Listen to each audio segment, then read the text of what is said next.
여러분 한번 따라해 주시죠. 나는 변할 수 있다. 우리는 변할 수 있다. 예수 안에서 변화된다. 네, 오늘도 예수 안에서 변화되시는 말씀으로, 기도로, 찬양으로, 예배를 통해서 변화되시는 저와 여러분이 되시기를 주의 이름으로 축복합니다. 옆에 분하고 인사하시죠. 만나서 반갑습니다. 네, 다시 한번 인사할까요? 선수가 됩시다. 네, 오늘도 은혜 받는 선수가 되시기를 다시 한번 주의 이름으로 축복합니다. 자, 계속해서 고린도 전서를 우리가 말씀을 나누고 있는데요. 지난주까지는요, 15장에 나오는 부활이라는 주제를 가지고 함께 은혜를 나누었습니다. 이 부활이라는 주제는요, 기독교에 있어서 가장 큰 주제라고 볼 수가 있습니다. 우리가 매주일 신앙 고백하잖아요. 신앙 마지막 두 번째, 끝에서 두 번째 나오는 신앙 고백이거든요. 예, 영원히 믿사옵나이다. 그 전에 나오는 게 바로 몸이 다시 사는 것과, 예, 몸이 다시 사는 것, 그리고 영원히 사는 것을 믿사옵나이다 하고 사도신경이 끝나잖아요. 이걸 매주일 우리가 고백하는데요. 주님이 다시 오시는 그날에 주님이 십자가에서 죽으시고 3일 만에 다시 살아나신 것처럼 우리도 썩은 몸이 다시 살아날 것이고 완전한 몸으로 천국에 입성하게 될 것입니다. 그날이 올 때까지 깨어 기도하며 날마다 승리하는 저와 여러분이 되시기를 축복합니다. 아멘. 자, 고린도 전서는요, 이 사도 바울이 고린도에 머무는 동안 기록한 서신이 아닙니다. 예. 한 18개월 머물렀다고 하는데요. 자, 고린도를 떠나서 에베소, 가이사랴, 안디오, 갈라디아 그리고 소아시아를 거쳐서 에베소에 다시 돌아오게 되는데요. 바로 이 에베소 체류 기간 동안에 이 고린도 전서란 이 서신서를 기록하게 됩니다. 왜냐하면 아볼로가 고린도에서 넘어와서요, 그 사정을 사도 바울에게 다 이야기했거든요. 그 이야기를 듣고 편지를 쓰게 된 거예요.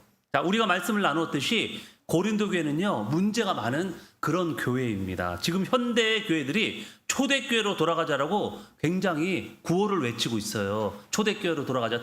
왜냐하면 초대교회가 너무 열정적으로 막 부흥하던 시기 아닙니까? 그러니까 초대교회로 돌아가자고 하는데 고린도 교회를 보면 초대교회로 돌아가자는 말이 쏙 들어갑니다. 왜냐하면요, 이 고린도 교회가 은사주의, 파벌주의, 음란 이런 여러 가지 문제가 너무나도 많은 그런 교회였기 때문에 그렇습니다. 그래도 우리는요, 고린도 교회를 타산지적으로 삼고 지금 현재 우리 교회가 갖고 있는 문제를 해결하는데 필요한 교과서라고 생각하시면 됩니다. 그러니까 우리가 이 고린도 전후서 교과서를 가지고 이 작금의 시대, 지금의 시대에 교회의 문제를 해결할 수 있는 해결책이 바로 고린도 전후서에 나온다는 것이죠. 그래서 우리가 초대교회로 돌아가자 하는 말이 무색할 정도로 고린도 교회가 문제가 많았지만 지금 이 고린도 전후서를 통해서 많은 교회들이요, 갱신하게 되고 다시 한번 되돌아보게 되는 그런 계기로 삼고 있다는 것입니다. 자, 오늘 본문은요, 고린도전서의 마지막 장입니다. 자, 이제 고린도전서가 다 끝나고 이제 다음 주부터는 고린도 후서로 들어갈 텐데요. 오늘 마지막 장입니다. 16장이거든요. 자, 15장의 부활의 대주자와는 다르게 이 16장으로 들어오면요, 사역의 소소한 일들이 소개되고 있습니다. 물론 당시 예루살렘에 닥친 기근으로 인해서 경제적으로 어려움에 처했던 것은 작은 일이 아니에요. 바울이 예루살렘의 기근을 위해서 연보를 모았다고 합니다. 연보를. 자, 이렇게 바울이 예루살렘을 적극적으로 돕고자 하는 것은요, 이 문제를 단순한 구제를 넘어서, 그러니까 연보라는 것은 구제 헌금인데 이방인 교회와 유대인 교회의 영적인 연합을 이룰 기회로 삼았던 것이죠, 사도 바울이. 자, 이방인들이 유대인들에게 신령한 복을 빚졌잖아요. 그러니까 복음이 어디서부터 왔죠? 이방인부터 온 게 아니잖아요.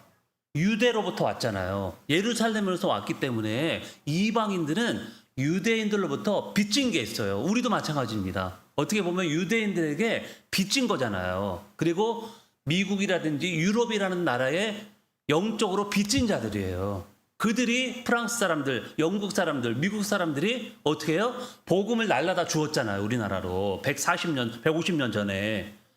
그들 어떻게 됐어요? 예? 핍박받아가지고요, 죽기도 했잖아요. 순교까지 했잖아요. 그러면서 우리에게 복음을 전해줬기 때문에 우리는 그들에게 빚진 게 있어요. 그래서 우리가 지금 하는 일이, 우리나라 교회들이 많이 하는 일이 뭐냐면 선교사를 파송하는 거예요. 그러니까 그 빚을 갚기 위해서 우리가 이제 선교사를 세계 각국으로 좀 파송하고 있잖아요.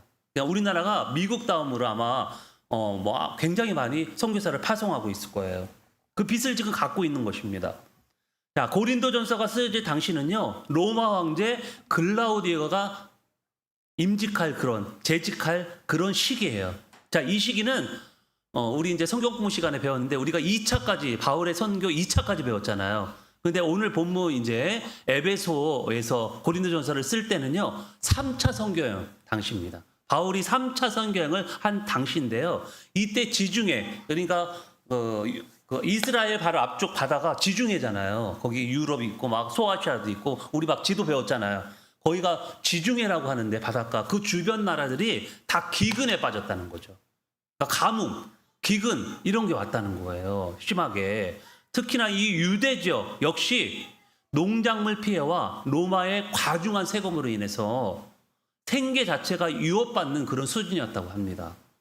그러니까 기근도 기근이었지만 가뭄도 가뭄이었지만 로마로 인해서 세금을 또 내야 되잖아요. 없는 가운데 또 세금을 내야 되니까 그만큼 더 힘들었다는 것이죠. 예루살렘 교회의 성도들은요, 특히나 예수님을 메시아로 믿는다는 이유로 기존 유대 사회의 경제적 기반에서 배제되거나 또 추방당하고 또 영양실조와 빈곤에 시달렸다고 합니다. 그러니까 예수 믿는 이유로 더 가난하게 살았다는 거죠. 자, 이 소식을 누가 들었냐면 사도 바울이 듣게 됩니다. 경제적으로 이방 교회들은요, 지금 유대 나라에 비해서, 예루살렘에 비해서 지금 그래도 경제적으로 풍성한 가운데 있는 거예요. 그래서 이 풍성한 이방 교회들을 순회하면서 구제연금을 거뒀다고 하는 거예요. 구제연금을 걸었다고 하는데 여기서 연보라는 말이 나오잖아요. 어쩌면 이제 한자로 좀 어려운 말인데 연보란 말은요, 버릴 연자에 기우고 보탤 보자라고 이렇게 한자로 사용하는데요. 그러니까 자신의 재물을 버림으로써 궁핍한 이들의 부족한 부분을 기워주고 채워준다, 이런 말이에요. 연보가 좀 어려운 말을 썼죠. 지금의 이 구제헌금이라고 보시면 됩니다. 자, 우리 교회도 목요일 때마다, 오늘 목요일 때마다 구제헌금과 선교헌금을 내잖아요. 그래서 이것을 또 미국에 있는 스페니시 사역에 보내드리기도 하고요. 그 다음에 이제 어려운 분들이 있으면 또 병원비도 대주고 또 홍수나 이렇게 여름이 되면 가뭄이 오면 홍수가 오면 또 홍수 재해 헌금으로도 내기도 하고 그렇게 불쌍한 사람들도 도와주고 여유가 있을 때는 그렇게 하고 있습니다.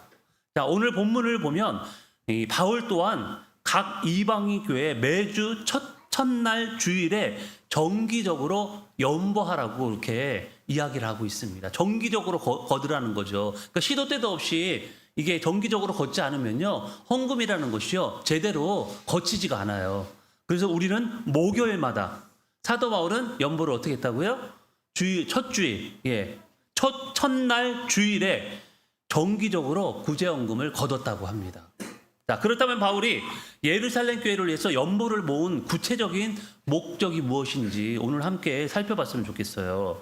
자, 바울이 고린도전서 16장을 비롯해 여러 서신서 등에서 그토록 강조하며 모았던 이 예루살렘 교회를 위한 연보는요, 단순히 가난한 사람들을 돕는 자선 사업을 넘어서 이 거대한 선교적 그리고 영적인 목적을 가지고 있습니다.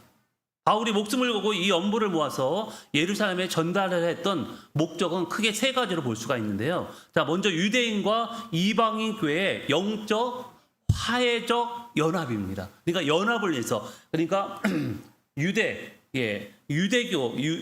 기독교와 이방인 기독교의 연합을 위해서 이 연보를 더 준비하게 됐다는 것이죠. 당시 초대교회는요, 심각한 갈등이 있었어요. 왜냐하면요, 할례와 율법을 지키는 기독교인과, 그러니까 유대 쪽에 사는 사람들이죠. 그리고 율법 없이 믿음으로만 구원받은 이방인 기독교들 사이에 마찰이 있었어요. 이질감이 있었어요. 문화적 종교적 이질감이 있었기 때문에 문제가 있었죠.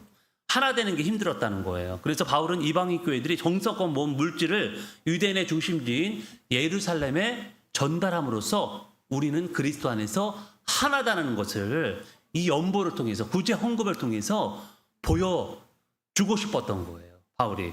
특히 바울은요, 이방인들이 유대인들로부터 영적인 신령한 복을 받았으니 물질로 그대로 돕는 것은 마땅한 도리이자 영적 빚을 갚는 행위라고 보았던 것입니다. 여러분, 선교사들이 복음만 전한 게 아니잖아요. 이 나라에 와서 어떻게 했어요? 가난한 사람, 고아와 과부들을 돌봤잖아요. 미국 선교사들이 와가지고, 영국 선교사들, 유럽 선교사들이 와가지고 복음만 전한 게 아니라니까요. 학교를 세우고 그다음에 가난한 사람들 돕고 했다니까요. 우리나라도 지금 그렇게 하고 있잖아요. 지금 우리나라가 세계 각국에 있는 어렵게 사는 사람들, 이런 사람들 구호단체에서 물질을 보내주고 물품을 보내주고 하고 있잖아요. 자, 두 번째로 바울이 예루살렘 교회를 위해서 연보를 모은 구체적인 목적은요, 극심한 기근에 처한 형제들의 실질적인 구제입니다. 지금 먹고 살기 힘들다는 거죠. 유대 사람들이, 유대에 있는 기독교인들이. 앞서 시대적 배경에서 우리가 살펴봤듯이 당시 예루살렘 성도들은요, 이 글라우디오 황제 때의 대기근과 사회적 고립으로 인해서 당장에 먹고 살기가 힘들었다는 거예요. 절대적인 빈곤 상태였다는 거죠. 그래서 바울은 고통받는 예루살렘 성도들의 육체적, 경제적 필요를 채워주는 것이 이 그리스도인의 당연한 의무이자 사랑의 실천이라고 보았던 것입니다. 이를 통해서 많이 거둔 자도 남지 아니하였고 적게 거둔 자도 부족하지 아니하였느라는 성경적 경제 정의를 실현했던 것입니다. 그러니까 지금 세상이요, 빈익빈 부익부잖아요. 무슨 말이에요? 가난한 사람은 계속 가난해지고요, 부자는 계속 부자가 되는 거예요. 지금 뭔가가 좀 문제가 있잖아요. 경제적으로. 이게 비슷하게 살아야 되는데 어떤 사람은 너무 돈 가진 사람은 돈에 돈을 벌고요, 가난한 사람은 계속 가난해지는 거예요. 그래서 빈익빈 부익부의 시대를 우리가 지금 살고 있잖아요. 어려운 시대를 우리가 지금 살고 있습니다. 물론 우리나라가 굉장히 잘 살고 있고 세계적으로 굉장히 점점점 잘 살고는 있지만요, 그래도 여전히요, 가난한 사람은 가난하게 살고 부자는 부자로 살고 있어요. 그래서 우리는요, 기독교인들만이라도 어려움에 처한 사람들을 우리가 좀 도와줘야 된다는 거죠. 예, 우리의 주머니를 좀 열어야 된다는, 우리의 지갑을 좀 열어야 된다는 거예요. 우리 하나님은 고아와 과부의 아버지이기 때문에 그렇습니다. 할렐루야. 고아와 과부의 아버지예요. 가난한 자를 돌보시는 하나님이십니다. 나만 잘 먹고 잘 사는 것을 하나님은 원하지 않으세요. 같이 잘 살기를 원하시거든요. 자, 마지막으로 바울이 예루살렘 교회를 위해서 연보를 모은 목적은 연보가 단순히 돈을 이동하는 것이 아니라 이 하나님께 엄청난 감사와 찬송이 돌려지는 예배의 연장선상이라고 봤던 거예요. 자, 구제를 받는 예루살렘 성도들은요, 이방인들의 사랑에 감격해서 하나님을 또 찬양하게 되고 감사하게 되고, 그죠? 그리고 이방인 성도들의 순종을 보면서 하나님께 영광을 돌리게 될 것이기 때문에 그렇습니다. 예, 우리가 왜 선한 일을 합니까, 여러분? 왜 가난한 자를 돌보고 고아와 과부를 돌봐야 됩니까? 그것으로 인해서 하나님이 영광 받으시잖아요. 그리고 그것으로 인해서 복음을 받았을 수 있는 그런, 예, 부드러운 마음이 되잖아요. 여러분, 어떻게 살든지 말든지, 너 굶어 죽든지 말든지, 예, 신경도 안 쓰면서 복음을 전하면 그 사람이 복음을 듣겠습니까? 안 듣는 거죠. 그래서 우리 김정장 원사님이 잘하신 거 있잖아요. 막 옆집에 막 먹을 거 이렇게 나눠주고, 그래야지 마음의 문이 열리고 복음을 받아들이게 되는 거예요. 그래서 우리가 선한 일을 앞장서서 기독교인들이 해야 됩니다.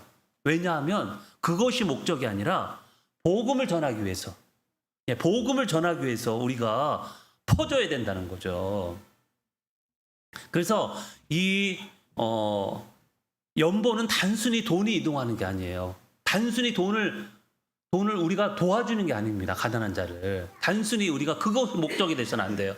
그것은 안 믿는 사람도 다 해요. 불쌍한 사람 도와줘 돈 던져주는 거는 안 믿는 사람도 잘합니다. 근데 우리는 그것이 목적이 아니라 복음을 전하고 그들이 하나님의 영광을 드러낼 수 있도록 하나님의 예배자가 되고 하나님의 자녀가 되고 하나님의 백성이 될 수 있도록 그것이 우리가 목적이 돼야 된다는 거죠. 지금 사도 바울이 연보를 예루살렘으로 이동하는 거는요, 영적인 교류와 기도의 네트워크가 형성되도록, 그것을 위해서, 힘들게 헌금을 모아가지고요, 그 헌금을 가지고 예루살렘에 전달을 한 것입니다. 자, 이렇게 바울에게 연보는요, 단순한 구제 헌금이 아니었다는 것입니다. 그것은 이방인과 유대인의 높은 벽을 허물고 하나의 교회로 묶어지는 강력한 복음의 그런 시각 자료가 됐다는 거죠. 그리고 고통을 서로 나눌 수 있는 한 형제라는 것을 보여준 그런 행동이었다는 것입니다. 자, 바울이 로마서 15장에서 이 연보를 전달하는 일을 일컬어 성도를 섬기는 예배의 직무라고 표현한 것이 바로 이 때문입니다. 우리가 성경호가 구제헌금을 드리는 이유도 바로 이거예요. 우리가 이게 어떻게 보면 예배라고 생각하시면 됩니다. 가난한 자를 도와주고 어려운 자를 도와주고 고통을 함께 나누는 거, 이게 예배의 연장선상이라고 보시면 돼요. 그게 삶으로 예배하는 거잖아요. 남을 도와주고 힘든 자를 위로해주고 이끌어주는 거, 그게 바로 삶으로 예배하는 것이라는 것이죠. 자, 바울은 전반부에서 연보에 대해 기록하고요, 후반부로 가서 아볼로, 디모데 같은 동역자들을 소개하면서 그들을 위로하고 그들과 또 함께 할 것을 그렇게 이야기를 하고요, 개인적인 작별 인사를 하고 있습니다. 특히 22절에 보니까요, 오늘 22절에 보니까 한번 넘겨주실래요? 22절을 보니까요, 고린도 교회에 있는 문제 있는 성도들을 향해서 저주를 이야기하고 있어요. 22절 한번 읽어볼까요? 22절 시작. 만일 누구든지 주를 사랑하지 아니하면 저주를 받을지어다. 우리 주여 오시옵소서. 그러니까 주를 사랑하지 않으면, 그러니까 주를 믿지 아니하면, 예수를 믿지 아니하면 저주를 받는다는 거예요. 그러니까 고린도 교회 내에 예수를 믿지 않고 말썽만 부리는 말썽쟁이들이 있었다는 거죠. 지금 그들을 향해서 지금 이야기하고 있는 거예요. 바울이 저주할 정도라면 문제가 심각한 사람들이 많겠죠. 웬만큼 목회자 입에서 막 저주란 말이 쉽게 나오지 않잖아요. 잘 안 하거든요, 사실은 대놓고. 근데 지금 대놓고 저주하고 있거든요. 왜냐하면 이들은 신령한 복음을 무너뜨리는 사람들이기 때문에 그래요. 여러분, 이단들을 향해서 우리는 저주해야 됩니다. 지금 왜냐하면 저 사람들이 지금 예수 믿는 것을 방해하고 있잖아요. 복음을 무너뜨리고 있잖아요. 그러니까 얼마든지 우리는 저주할 만해요. 교회마다 꼭 이런 사람들 한두 명씩 있지 않습니까? 사랑하는 여러분은 교회에서 걸림돌이 아니라 디딤돌이 되시기를 주의 이름으로 축복합니다. 여러분, 발판이 되셔야 돼요. 걸림돌이 아니라 디딤돌이 되셔야죠. 여러분을 통해서 교회가 성장하고, 여러분을 통해서 교회가 확장되고 하나님의 복음이 땅끝까지 전하는 그런 디딤돌, 발판이 되기를 다시 한번 축복합니다. 사랑하는 여러분, 우리는 고린도 전서를 통해서 성도 한 명 한 명이 얼마나 소중한지를 깨달았습니다. 한 명의 골칫덩어리가 교회를 무너뜨리고 복음의 전파를 막을 수 있다는 사실을 고린도 교회를 통해서 배웠잖아요. 그래서 우리는 사랑의 잣대로 성도들을 권면하고 그들을 선한 길로 인도해야 됩니다. 사도 바울 보세요. 아주 막 대놓고 저렇게 권면하고 있잖아요. 한 지체가 무너지면 다른 지체도 무너질 수 있기 때문에 그래요. 힘들게 막 복음을 전해서 사도 바울이 교회를 세우고 성도들을 세워놨더니 이상한 사람들, 말썽꾸러기들 때문에 그 성도들이 무너지잖아요. 지체들이 무너지고 교회가 전체가 무너질 수 있잖아요. 그래서 성도 한 명 한 명이 얼마나 소중한지 모릅니다. 주님 오시는 그날까지 믿음, 소망, 사랑 가운데 날마다 승리하시고 하나님의 영광을 온 세상에 드러내시는 그런 믿음의 사람들, 소망의 사람들, 사랑의 사람들이 되시기를 주의 이름으로 축복합니다. 아멘. 우리 옆에 분하고 인사하죠. 사랑이면 됩니다. 됩니다. 이 고린도 전서의 주제가 뭐냐면 사랑이에요. 우리 사랑장 배웠잖아요. 오랫동안 우리가 말씀을 나누었는데 고린도전서는 당시 파당, 분쟁, 도덕적 타락, 예배 혼란 등 온갖 내부 갈등을 겪고 있었기 때문에 사도 바울이 고린도전서를 쓴 거 아닙니까? 그래서 바울은 이 모든 문제의 근본적인 해결책이자 기독교 신앙의 핵심으로 사랑을 제시한 거예요. 그러니까 고린도 교회 한 단어로 딱 얘기하면 사랑으로 문제를 해결하는 거예요. 고린도 교회 지금 하는 말이, 사도 바울이 사랑이 모든 문제를 해결할 수 있는 열쇠입니다. 인류를 어떻게 구원했어요? 사랑으로 구원했잖아요. 하나님이 인류를 어떻게 죄에서 건져냈습니까? 사랑으로 건져냈거든요. 이 사랑이라는 것, 이것이 우리 교회를 살릴 수 있는 가장 큰 무기가 될 수 있다는 것입니다. 여러분, 사랑이 모든 문제를 해결할 수 있는 열쇠가 된다는 사실을 믿으시기 바랍니다. 아멘. 우리 다시 한번 인사하면서 우리 한번 뜨겁게 결단의 기도할 텐데요. 사랑이면 됩니다. 다시 한번 인사할까요? 사랑이 열쇠입니다. 네, 사랑이 열쇠예요. 문을 열 수 있는 모든 문제의 문을 열 수 있는 열쇠가 된다는 것이죠.